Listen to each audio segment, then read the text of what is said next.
is a Renault testing machine. This machine is used to test the hardness of the material on a specimen. For example, we will use this specimen. This is how it works. First, you have to put the specimen right here, and then you have to turn the wheel to make it go up. And when the ball is touching, you have to turn this valve and make the load go all the way to 3000. When it's at 3000, you just pull this lever and it will release the load onto the specimen, and it will make a small notch like this one. Ready? You have to measure the diameter with this small machine. You use it like this, and when you measure it, you compare it with this table. On the upper part you have the loads, and we use 3000, and in the left part you get the diameter in millimeters. You go to the diameter you measured, and then you get the number of the Fresnel hardness.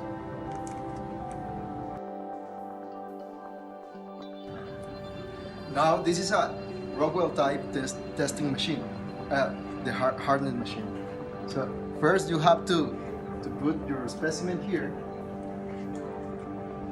right below the diamond pyramid tip, and now you're going to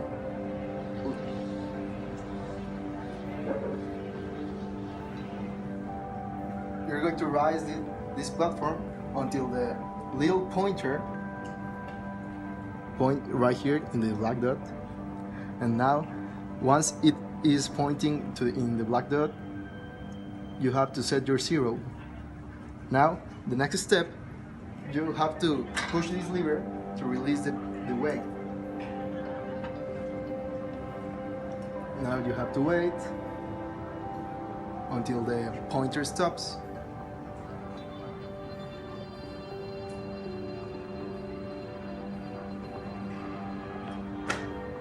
And now, once the pointer is in equilibrium, you have to really quickly move this lever, and this is your result.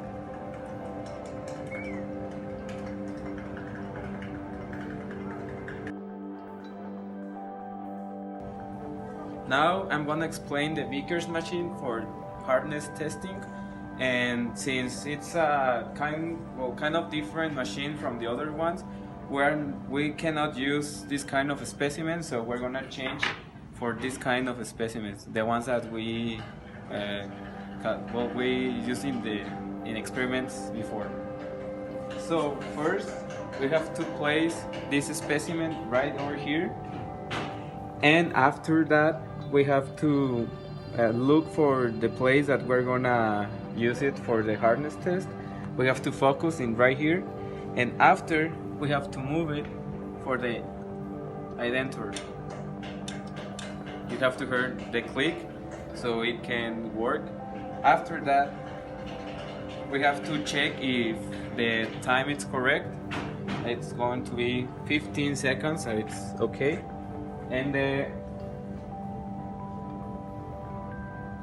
And also for the load, that it's gonna be 300 grams, and it's right over here. You can see it. So since everything is fine, and we're gonna we're gonna start it, and when it starts, this little LED, it's gonna be in green, it's gonna be on.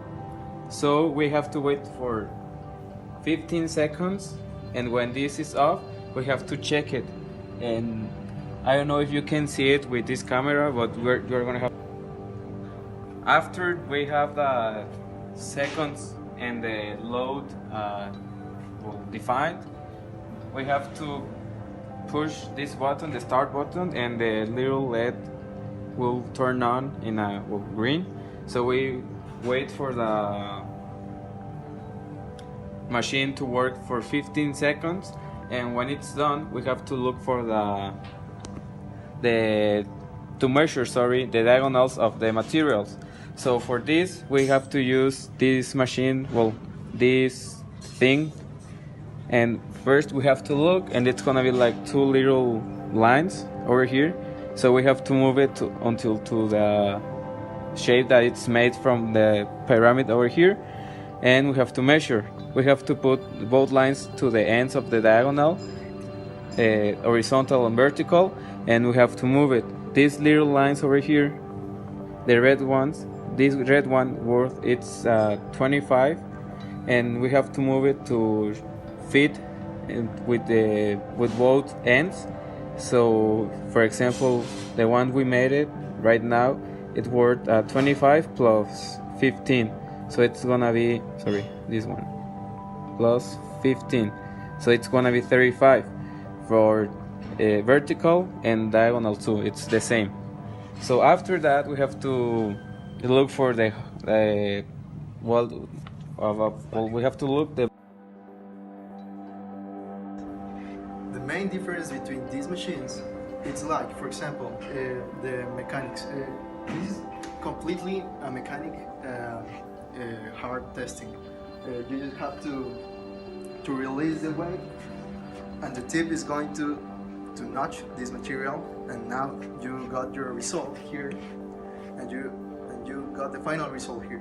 For example, this make use of hydraulics. You have to you need a compressor for test in a Brinell machine, and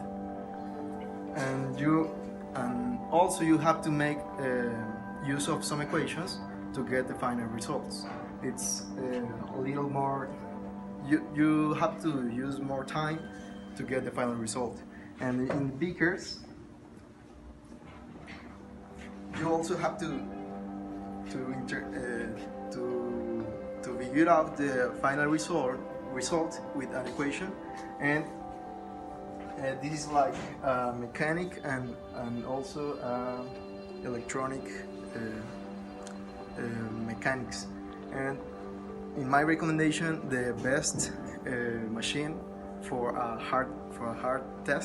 hardness test is obviously the electronic beakers, because you just have to program the machine with all your parameters you want, and the machine will do its work. For an efficient hardness test, you have to check whether the compliance standard is required, the approximate hardness of the material, the homogeneity and the heterogeneity of the material, the required accuracy, and also you have to check the external factors such as humidity, or vibrations, temperature, etc. The preconditions, so you need to check the machine that it works, and the calibration of the machine. Then we have the applications of hardness test are in the aerospace, automotive, quality control, and failure analysis. All this thanks to the information provided by the hardness test.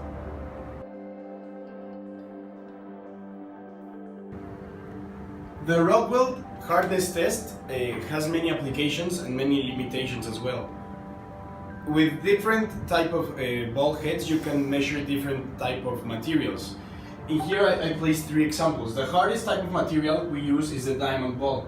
It tests for the hardest metals or even polymers who have extreme resistance. And the softer the ball is, the more application it has to softer materials. For instance, we can use steel to do the hardness test on wood.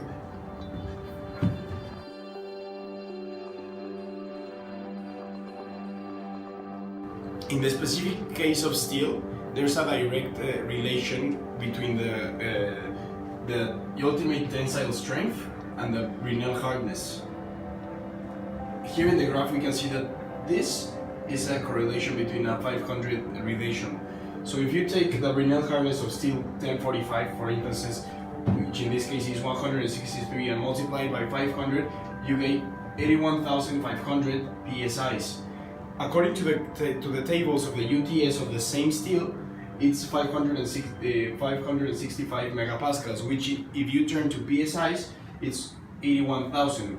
As we can tell, these two results are extremely close, so we can make a relations for all steels. The Rockwell hardness test, it's a test invented to check the hardness of the material, but because of the calculations required, it has no units. It goes like this. It's the change in the depth indentation in distant units over a definite distant unit. This cancels out with this, which gives us no units. So it's a non-value unit. These are the results we have from the 3 different tests we made in the laboratory. The first is a Rhino test and the steel 1018, and we can see in the first one that we measure the diameter, and this is what we got from the practical hardness and the theoretical hardness. And finally, the investigated hardness, we have a little difference in the theoretical and the investigated hardness. Same with the steel 1045. And here we have the Vickers test. We need the measure 1, measure 2 of the diagonal 1 and diagonal 2 according to the test. And also we have a little difference in the investigated hardness and the theoretical hardness. And finally, the Rockwell hardness. We discovered that they give us a switch sample. This means that the 1018 sample was the 1045 sample, and we discovered it thanks to the Rockwell machine. In this practice, we learned about the hardness of the materials. It's very important to know the hardness of a material because in our future we will work with a lot of materials because we're engineers.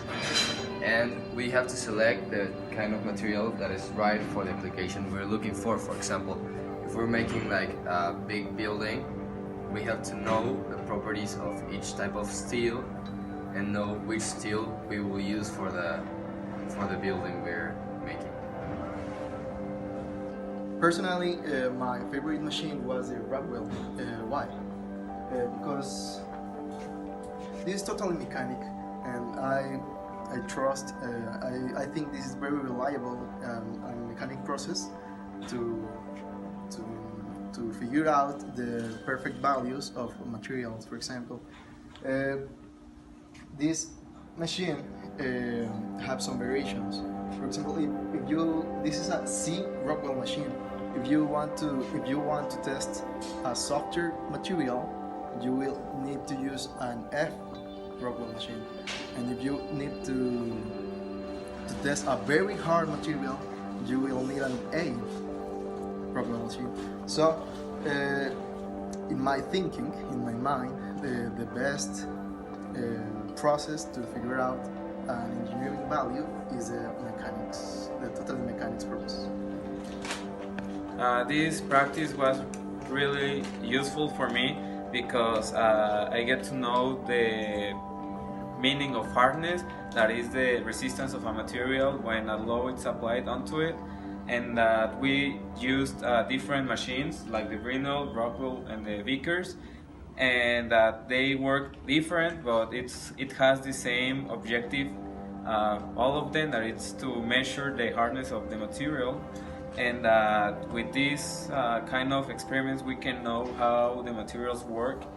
And for example, well, for me, in my personal opinion, I like the most Vickers machine because it helped me to understand how it works and how can the hardness be measured. And it's also because we can see Vickers machine in a digital form with the computer and all the software that can work more accurate than This lab was very important because we learned how to use the different machines that can make a hardness test. And it is also important because we need to know the properties of the material we are going to use in the industries, so we do not have failures in our mechanisms and our projects when we work in any company.